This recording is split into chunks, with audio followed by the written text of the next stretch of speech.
तकदीर से लड़ने का हुनर जिनको आता हो, तूफान भी टकराते हुए उनसे लड़ते हैं। दोस्तों, आज मैं आपको हिंदुस्तान की एक ऐसी शख्सियत के बारे में जानकारी देने जा रहा हूं जो किसी जान पहचान का मोहताज नहीं है, जो 17 सितंबर 1950 में गुजरात के एक छोटे से गांव में पैदा हुआ और पैदा होने के बाद आज तक उनने जो देश राष्ट्र के हित में किया वो श्लाघायोग है। और देश को नई नई तरक्कियों पर ले जाने वाला वो शख्स, मेरा इशारा श्री नरेंद्र मोदी जी तरफ है। श्री नरेंद्र मोदी जी, जिसके लोहे के हाथ और सोने का दिल है और जो खुद पारस है, जिसको छूता है वो सोना बन जाता है। उनके मुल्ले जीवन में थोड़ी सी जानकारी आपको दे रहा हूँ। उनके पैदा होने के बाद छोटी उम्र में उन्होंने ऐसे कारनामे कर दिखाए जो बहुत ही आम लोग नहीं कर सकते, बच्चे नहीं कर सकते। उन्होंने अपना मुल्ला जीवन संघ से शुरू किया और संघ में रहते हुए उन्होंने हिमालय में सन्यासी जीवन भी जिया। सन्यासी जीवन जीने के बाद उसके बाद उन्होंने राजनीति में पैर रखा। राजनीति में पैर रखने के बाद उन्होंने 2001 में गुजरात के मुख्यमंत्री के तौर पर शपथ ली और 13 साल लगातार गुजरात का मुख्यमंत्री रहने के बाद 2014 में उनकी अगवानी में लोकसभा की चोनें लड़ी गई, जिसमें भारतीय जनता पार्टी स्पष्ट बहुमत में आई और उन्होंने प्रधानमंत्री के ओहदा जो बाद में उससे बाद आज तक देश दिन दुगनी रात चुगनी तरक्की कर रहा है। 2014 में जब देश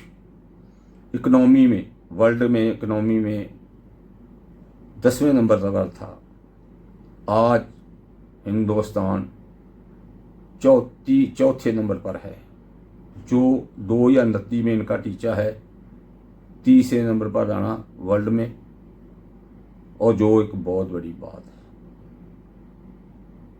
2014 से पहले जब भारत की इकोनॉमी 2 ट्रिलियन से भी नीचे थी, आज 4.5 ट्रिलियन से ऊपर जा रही है।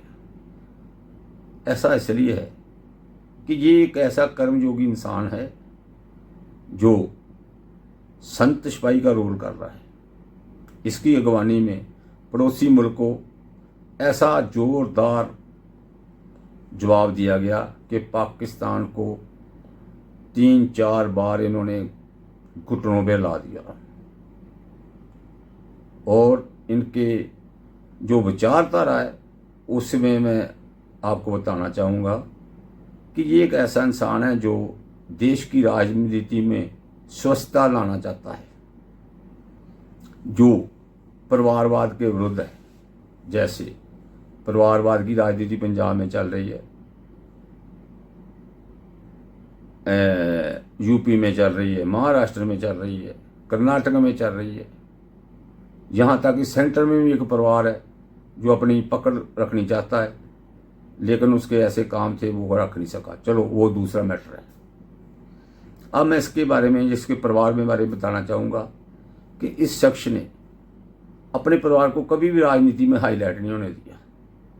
इनका परिवार कभी भी नहीं आगे आया। इनके भाई जो हैं वो कभी भी हाईलाइट नहीं हुए, कभी राजनीति में नहीं आए, कभी उन्होंने राजनीति कोई फ़ायदा नहीं लिया। हालांकि वो जो चाहे कर सकते थे।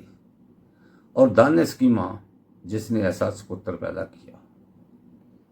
देश उस वक्त बहुत ही गंभीर स्थितियों से गुजर रहा था जब इन्होंने प्रधानमंत्री का ओहदा संभाला।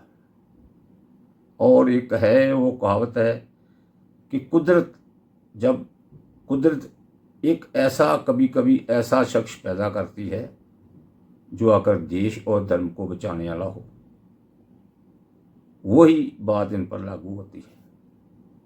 आज जबकि हिंदुस्तान को चारों तरफ से चुनौतियां मिल रही है, यहाँ जहाँ के बड़े मुल्क हिंदुस्तान को दबाने की कोशिश कर रहे हैं, सिर्फ नरेंद्र मोदी जी हैं जो इस देश को ना तो झुकने दिया